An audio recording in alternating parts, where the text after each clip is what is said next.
It wasn't all that many years ago that Vermont's economy was driven by agriculture. Dairy farms and cornfields dotted the landscape, and there were more cows than people, or so the saying went.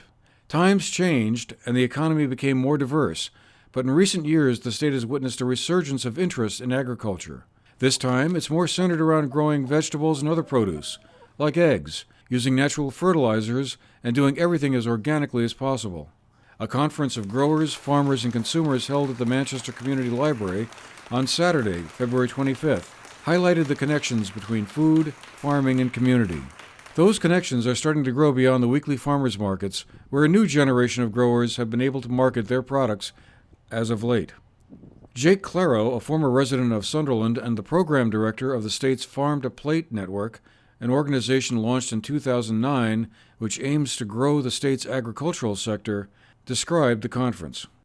Today is really about connecting food systems with community, and there's been a lot of excitement over the years about local food and a really resurgence of local food getting into area outlets through direct markets, CSAs, farmers markets, that kind of thing. But we're kind of in this next phase of development and really connecting producers with the community in a much larger sense. So that's getting into the schools, getting into hospitals, getting into your local grocery store, that kind of thing. And much of this is, this is where the state, at a state level, kind of development is going. This is kind of something that was never thought to be economic development. And as we've seen the numbers and the trends of jobs and establishments and that kind of thing, food makes up a large portion of Vermont's economy. So today I think is trying to really build off of that excitement and those trends and figure out what are the dynamics here in the southern Vermont region and in the Northshire. The roughly 60 attendees heard from several speakers, including Philip Ackerman Least, a professor of sustainable agriculture at Green Mountain College, whose talk focused on how food and farming can provide often badly needed boosts for communities and their local economies.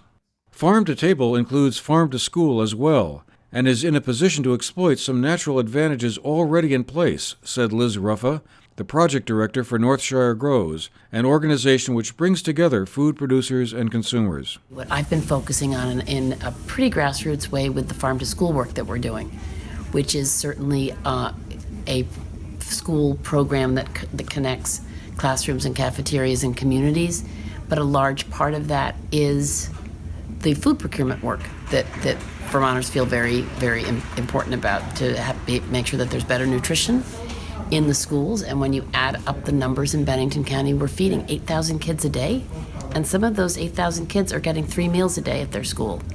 So the work that we can do to make sure that as much local, fresh, nutritious, good food is on these kids' plates, it gets them engaged in understanding a little bit better about where they live, and it certainly helps them learn better, it helps them behave better, they're sick less, and they get better quicker. So it's really a win-win.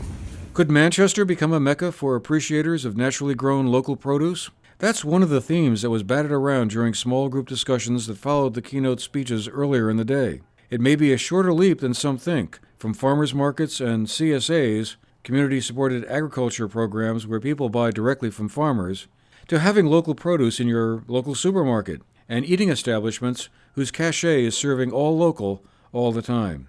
For the GNet TV News Project, I'm Andrew McKeever.